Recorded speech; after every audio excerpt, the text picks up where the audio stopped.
In the councils of government, we must guard against the acquisition of unwarranted influence, whether sought or unsought, by the military-industrial complex. But I do ask every publisher, every editor, and every newsman in the nation to re-examine his own standards and to recognize the nature of our country's peril. In time of war, the government and the press have customarily joined in an effort based largely on self-discipline to prevent unauthorized disclosures to the enemy. In times of clear and present danger, the courts have held that even the privileged rights of the First Amendment must yield to the public's need for national security. Today, no war has been declared, and however fierce the struggle may be, it may never be declared in the traditional fashion. Our way of life is under attack. Those who make themselves our enemy are advancing around the globe. The survival of our friends is in danger, and yet no war has been declared. No borders have been crossed by marching troops. No missiles have been fired.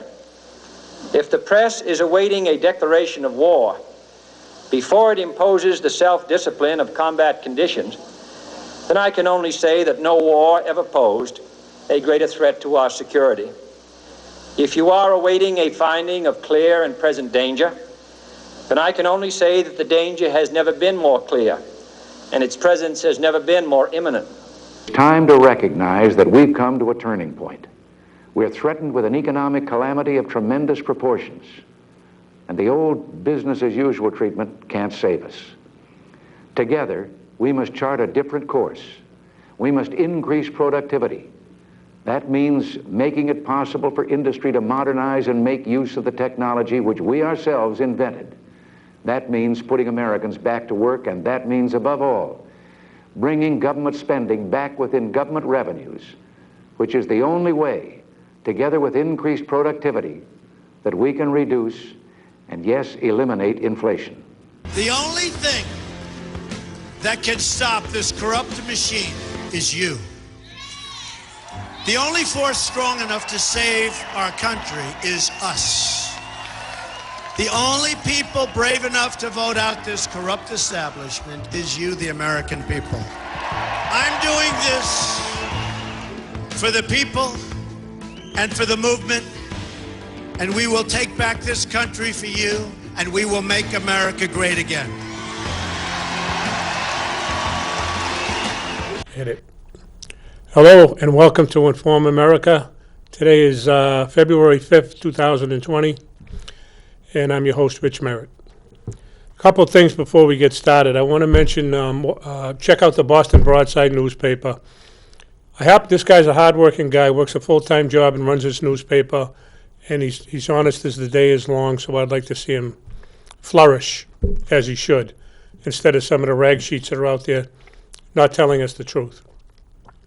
Secondly, check out the nationallibertyalliance.org. They're doing a lot of good right now, and they're looking for people who are having issues with the IRS. They're going to file a suit into the United States Supreme Court against the IRS for the BS that they're pulling, kicking down doors, taking people's money when they have no lawful right to do so.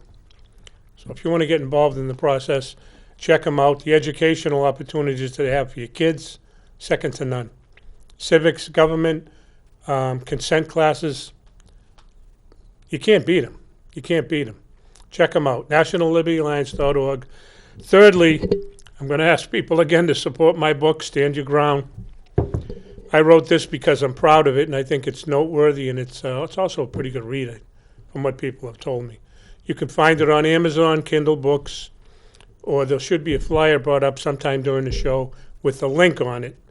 If you want a signed copy, an autographed copy, I'll be happy to do that for you, but you can only get it if you go to that link. So, anyway, thanks for those three items. And today's show is going to be about a special person, Janet DelFuoco. Welcome, Janet. Thank you. She's got a story to tell that's really weird, I think, in my estimation. It's very weird, very strange.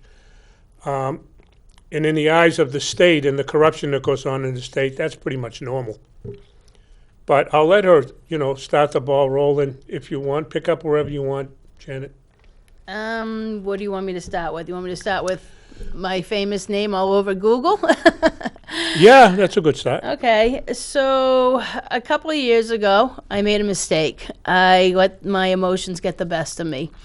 After going through a very bad divorce and having nobody stand next to me and help me through divorce court, civil court, I ended up writing a Facebook post that I should never have wrote, and it was on my own page, and it only lasted less than 2 hours. It was up there on a Sunday afternoon at 1 o'clock. I'll never forget it. I won't forget ever writing it and the emotional distress I was feeling at that exact moment. I took it down 2 hours later after gathering all my thoughts, and the next day, I got a phone call from the Attorney General's office, Dick Tracy, who wouldn't tell me who wrote it, but led me to believe it was probably my ex-husband that, copied it and sent it in to him. Asked me what it was about. I told him how I was still very upset and disgusted about the family courts and the civil court and everything they had done to me, and that, I just gotten a decision because the decision was emailed to me instead of mailed to me, and they had no right doing that. It should have legally been mailed, but their clerk decided that she was going to take it upon herself to get it to me early, so she emailed it to me. I didn't see that email. It went into my junk email box. So by the time I did find out about it, I had found out I had missed my deadline to file an appeal with Superior Court and with Supreme Court, all thanks to her wonderful mistake. So I thought it was over after that quick 15-second, whatever phone call conversation of just talking. Apparently, they started investigating me for a whole year. They went to the Manchester Police. This is the Attorney General's office in Granite State Credit Union. They went to the Manchester Police, who wouldn't investigate it. They thought it was, I don't know what they thought, but they were just like, no, we ain't touching this. They went to the state police. They weren't going to be bothered. So Dick Tracy, who's a resident of Manchester and used to be a Manchester police officer, decided that he was going to gather all kinds of information on me. 1 year, literally the day before their statute would have deleted itself where they couldn't have pressed charges, I was mailed 4 indictments of 4 felonies and 1 misdemeanor for criminal threatening of 2 judges and 1 attorney. So from that point on, I was out on bail for 14 more months, and then I went to trial, and I went to trial pro se up against the Department of Justice and the Attorney General's office. The attorneys that I've talked to and hired all told me there was no way I was getting off on this. I was never going to be found not guilty. And the one attorney I did pay a good substantial amount of money on was like, I can try to get this dismissed for you. Well, he couldn't get it dismissed. It still went to trial. So I decided I'm going pro se. I knew the truth about all of this, and I was found not guilty. After the trial, I took a few months off because I had a major emotional breakdown. A lot of people didn't know this, but before the trial, 2 months before the trial, I was in the hospital with stage 1 cancer. I ended up having a tumor in my appendix and a small part of my large intestines removed. During the trial, I had pneumonia. So I was physically and mentally and emotionally very weak. So it took me a long time to recover from that. After that, I started going through the discovery because during the trial, they had certain posts, like they have a big screen for the trial. I'm sure you saw this when you watched it, the screen that they were showing everything. Yeah. They were posting, not only what I had said, like they said it 300 times in 2 days, but they started posting private conversations between me, a state rep, and a few other people and a few other posts, just stupid things that they were putting up there. And they were really trying to lead the jury into believing that I was some kind of crazy terrorist because they were blocking out and blacking out certain things for posts.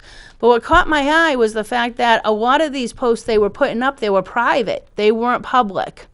So I asked the Attorney General, Dick Tracy, when he took the stand, I said, wait a minute, some of these posts were private. How did you get them? And he said to me, we sent out subpoenas for search warrants for your Facebook page. And I just sat there, and I did not know this yet because I didn't go through all my discovery. But I'll talk about what they did to my discovery in a minute. And I sat there and I was like, wait a minute, I didn't get any notification that you were going through my Facebook page. So I said to him, was I served a search warrant? And his exact words were, I don't know. He perjured himself right there on the stand. Okay. Yeah. I didn't get one. Nobody sent me any search warrant. Nobody even told me about it. So now that we're after the trial, I'm found not guilty, I'm going through all 2,000 pages of my discovery. Okay, now, the AG had this plan. They tried to intimidate me and any attorney I tried to hire by having all this 2,000 pages of discovery and this and that and da-da-da-da. I started going through the discovery page by page because they removed the index page showing what everything was listed under for the discovery. They broke up the search warrants into sections and put them in the very back of all of the discovery. So they weren't even up front, they were in the back. In the 2,000 pages I found, not only did I find sealed search warrants to my Facebook page, but also between me and any person I was talking to at that time within that year frame that were state representatives, friends, Me. you, and a couple of other big organizations for children's rights advocates, which they also put up there. They also had pictures of my minor son and my Rottweiler. I don't know why they didn't put any of my German Shepherd, but they only had my Rottweiler. And then a lot of it was also blank pages and then other things that they were filling in. Like they were re-putting stuff into the discovery. So basically they had nothing in this discovery except filler stuff that they were hoping that if I went to any attorney, which I did, I went to one attorney, and he even said during the part where he tried to have the case dismissed, we had a hearing for dismissal, he even said to the judge, Your Honor, there's 2,000 pages of discovery here. How am I supposed to go through all of this? And that's what they were banking on. They were banking on the fact that nobody would go through those 2,000 pages. But you know what, Richie? I went through those 2,000 pages, and that's what I found. So they're taking out secret sealed search warrants in the state of New Hampshire on anybody they want and never telling you. They also took one out on my home phone, which I'm sure was a huge disappointment because the only thing on my home phone is my security system. That's the only reason I have a home phone. And I can tell you that the 2,000 pages that they gave you that and put the warrants at the end because they assumed you were like everybody else, stupid, lazy, and ignorant. She ain't going through 2,000 pages. That's what they assumed. No, they were assuming that the attorneys wouldn't do that. Not me. They never saw me going pro se.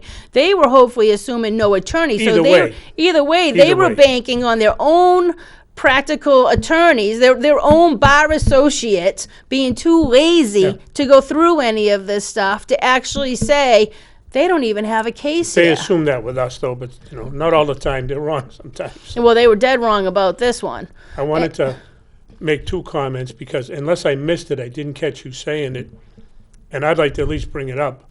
The information that was brought to the Attorney General was brought there by a local bank, and I'm not going to mention its name. I will. It was Granite State Credit Union. Well, it's a bank, and that part surprises me because why would a bank or anybody working in a bank be surfing, for lack of a better word, Facebook to find out if someone's breaking the law or making, not breaking the law because Janet didn't do that, but making comments? I mean, none of it fits. It's like, why would someone do that? Well, I can answer that. They did it because before I got divorced, my ex-husband was homeless, and I wanted to keep my family intact, and I stupidly and unwillingly not knowing the consequences, let him go to Granite State Credit Union to take a loan out, an equity loan out against my house to go buy a mobile home. He falsified all the documentation. They never checked any of it. They broke every banking law in the book. They didn't even come to me and say, is any of this correct? They just gave him the loan, and they knew that he had already filed, like his credit was terrible, but they didn't care about any of that. So during my divorce and during the civil suit that I brought against Granite State Credit Union, a lot of other local TV stations and reporters started covering my story because I was really making a stink about what was going on with me in family court and civil court. They tried to sue me in Rockingham County to put a gag order on me and a restraining order to not talk about what I was going through and how they had finagled my house and his loan, and it was a big mess. But anyways, they lost. So when they lost that gag order, so I couldn't talk anymore about everybody's right to know about what I was going through in family court and civil court up against them, they hired this girl named Jody personally to sit in front of her computer and to scan and watch my Facebook 24/7. That's why she caught it. I didn't know that. Yeah. Oh, yeah. It's all part of the trial. She actually lied on the stand and told them that there was some Google app she had that every time, Grand State Credit Union came up and mentioned, she'd hit it. But during her interview, again, going pro se is the best thing any person can do on the face of this earth because you get all of that discovery. During her interview with the AG, she came out and admitted to them that they hired her to watch my Facebook page. And when she saw it, she immediately screenshot it and sent it over to the attorneys, and then they sent it over to the AG. And I want to say this about your case, too, so that people know out there. And this is what struck me. I understand the circumstances of the case because I've been following it, but what I didn't know was what the prosecutor said. And this brings up the ignorance of the legal community. I'll say this, I've said it 100 times, but I'm going to say it again. October 31st, 1783, the people ratified the state constitution. The state constitution became law, making it common law in the state. This is a common law document. That means the people are the ones who make the laws. If they make them, who would interpret them? The people, through the jury system. That's why we have jury nullification. If the law is outdated, if the law is unjust, you're innocent. We're not going to charge you. It's unjust. It's unfair. The prosecutor said she objected to something, and I'm not sure what it was, but then she said to the judge, no, it's not up to the jury to rule on constitutionality. I almost fell off my chair. Who is it? The lawyers? I mean, are you scatting me? Really? It's up to the people, not lawyers and judges. They've stole the lawful system of government that we had, and it's a legal system now. Not lawful, legal. Two different things.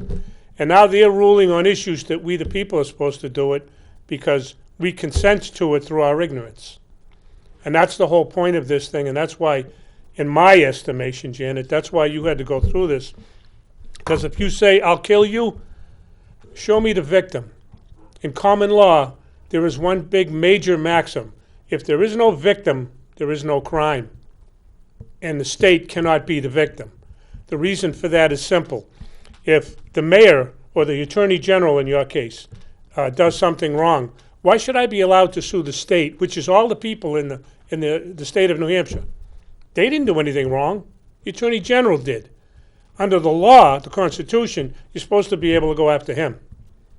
But no, that's why the state is not a victim. You can't go after the state. The other taxpayers didn't do anything. But the lawyers have the system so screwed up. Hey, listen, we can go after big pocketbooks here. They can dip into the CAFR account for $100 million, $200 million. Not a big deal. It's our money. And the lawyers get paid 30% of it.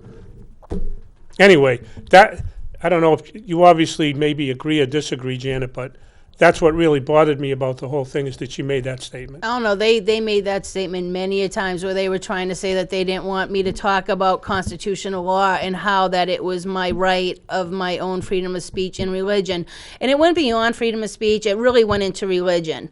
And the religious part, of course, is what the union leader brought out, and everybody really tried to make it around this was the fact that I am a practicing Wiccan. Just to clear up the record, I'm also Catholic. I'm an Italian Catholic. I was raised Italian Catholic. The Wiccan part comes in because of my holistic belief in healing and my clairvoyancy and everything else. So my Wiccan religion is just as much a part of me as my Catholic religion.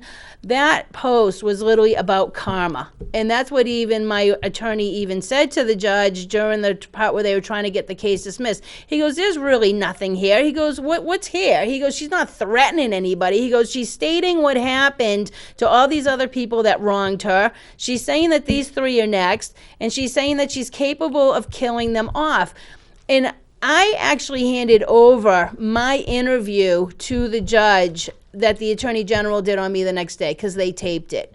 And I came right out and said that the only thing I was wishing on them was the exact same karma that they were doing to me, and that I was going to set up all kinds of crystals and power to send back all their negative energy. And that was my term, killing you off. They already knew that. Yeah. They knew that that's what I meant. And I don't know if you heard it or not during the trial, that judge came right out and said, I don't believe you did it either. He could have thrown that whole entire case right out right there and then, but he said, I'm not going to do it. I want to see what the jury says. In less than an hour, the jury found me not guilty. And they found me not guilty because when everyone was on the stand, for all their lies, I had them retrack everything the AG just set them up to say, and then they came out and said the truth. And that's why they lost. Well, threatening is voicing an opinion. But whether it's, they're saying criminal threatening. How can speech be criminal?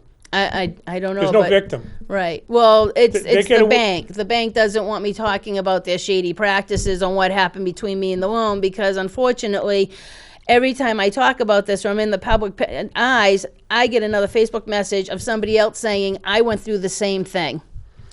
Well, my understanding is you're going to be talking about it a lot more on a federal level, I'm going to be right? talking about it a lot more on federal level because I filed the federal lawsuit and it is being considered. It already made it through the first stage. It's been directed into a federal judge, and now I'm just waiting to see. But even he could still dismiss it, but even if he does, I'm appealing it. And I'm not going to go into detail too much right now because I don't want to jinx myself. But I do have a national organization right now that's taken a very strong interest in this case.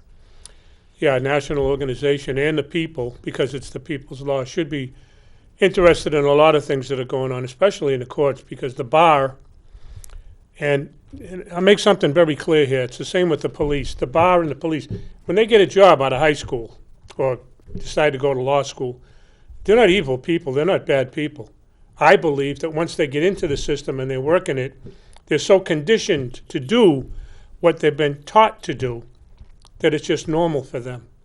The fact of the matter is what they're doing is breaking the law, and they've stolen the law. They pay dues, I'm talking about the lawyers now, they pay dues to an association, the bar, that's communist. Look it up and do your research, find that out for yourself. Well, if they're sitting here and they average $342 an hour nationwide, how can these people possibly sit there and say, well, that paycheck's more important than my country? Because they're tearing down our country. No two ways about it. That's why, growing up, I used to have a lot of respect for lawyers. I also had a lot of friends. At one time, I worked with, I think it was either 11 or 13 attorneys. I don't even remember the law firm we had. I liked these guys. I thought they were good people. Now I'm finding out a little bit different, and if I know what I know, how can they go to law school and not possibly know it? You're breaking the law. It's legal, not lawful.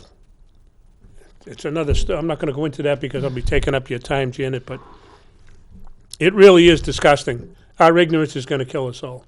Well, hopefully I'm here today to show you all, don't be ignorant. Do exactly what I did. I'm not saying go pro se for everything. Go pro se in the very beginning, get all of your discovery from the other side, look it over, read it over, realize what they have or they don't have, and then make your decision of getting an attorney or not. Because if you have a jury, like you said, jury nullification, if you don't understand what that term means you're going to ask that jury, what would you have done in my situation? That's jury nullification. And if you have all that discovery in front of you and you have the truth in front of you, you may be better off representing yourself to show the truth and the facts that no attorney would have shown. I went to 15 different attorneys in this state, at least 15, and none of them said I was going to be set free. None of them. And then when I was, they all went beside themselves. They couldn't believe it, including the one that I had hired to try to get it dismissed. He's like, I'm going to be watching this. I says, you do that. And then when everything was said and done, I wrote to him and I said, you didn't even bother to go through any of that discovery, because if you did, you would have saw nothing, just like I saw nothing. Well, I just correct you on one thing. I would encourage people to go pro se all the time, but if you do that, make sure you know the law. Because if you don't know the law, don't even think about it. Once you read this and you understand it, and they can still trip you up and they can still throw you in jail. I'm not going to sit here and tell you that they can't, However, who knows the case better than you? It happened to you. You went through it. Like Janet said, she lived this hell. Okay? She knows what an attorney's going to come in and talk a lot of garbage, a lot of legal jargon, and take her money, which is more important. They find out how much you make through your Social Security number. She's worth $20,000, $50,000, $100,000, and they just keep sucking the money out of you until you're dry. And they say, okay, we can make a plea bargain now. Right, and that's what the Attorney General kept trying to do from day one, even literally at the pre-trial, which every plea deal should have been taken off the table. They were begging me to take misdemeanors, Class A misdemeanors, and go for counseling, and I was like, no, I didn't do anything wrong. You want a trial? Let's play. Yeah. And I hate to say this, as hard as that trial was on me, physically, mentally, and emotionally, it was the best thing that ever happened to me, because now it's really out there on what really happened to me in family court and in civil court and what this bank did. Foster's, Brian Early did an amazing story covering the trial before it happened. And I do mean amazing. It was on the front page, and boy, did he lay it all out there. He laid it right on the line of everything that I went through. And, it raised some eyebrows, because then all of a sudden my trial was pushed out another 4 months. Well, I know the people can handle the truth. Yeah. That's what we want. That's why I talk about the Boston Broadside. Pat talks about the Epic Times. We want the truth. That's all we want. I don't want lies, and that's what we're getting from our government and the media. And all this BS got to stop. At least on my behalf, Janet, I'll thank you for standing up. More people got to do what you did. I know it takes guts, and I know you went through hell. You went back and forth, messaging me and telling me about your situation. And I know it must have been hell, because I have family members that went through cancer, and it's no bargain. It's no fun at all. So thank you for having the strength to stand up, and also, hopefully anyway, sharing this with other people so that they can sit around and say, okay, now we know what Janet went through, but she stood. She stood her, here you go, stand your ground, okay? She stood her ground. And she's victorious. But as far as I'm concerned, and you can speak on this for a minute, Janet, I don't think it's over, because of what she went through. She should be compensated for the misery that the bank, the Attorney General, the prosecutor, and all of them put her through, because it was unjust, unfair, and unlawful. And you can speak to it if you want. We only got about a minute, though. Oh, it's definitely not over. Like I said, I did file a federal lawsuit against the bank and against the Attorney General, and this time I named names. I didn't do them in their full capacity of just the office. I named names on who I'm actually going after. So if you are interested in it, it is federal case. 19-CV-01245-JD, and I did file that up in Concord. And if you're interested in seeing the story, go to my Facebook page. You can watch the trial. This incredible person named Ted Fogg, who found out about me, came down and actually recorded the whole trial and then made a documentary on it. He actually even subtitled it, and he subtitled what meanings are. And I also listed the search warrants on my Facebook page, open to the public also. So anything you need, it's there. By the way, her Facebook page is Janet DelFuoco, DelFuoco. Check it out there. I thank you for watching. Please subscribe to us on YouTube, watch us, like us on Facebook, and share this. Let other people know that you can take on the system and you can win. You just got to stand up. Thank you for watching. Thank you, Janet. Thank you, Richie.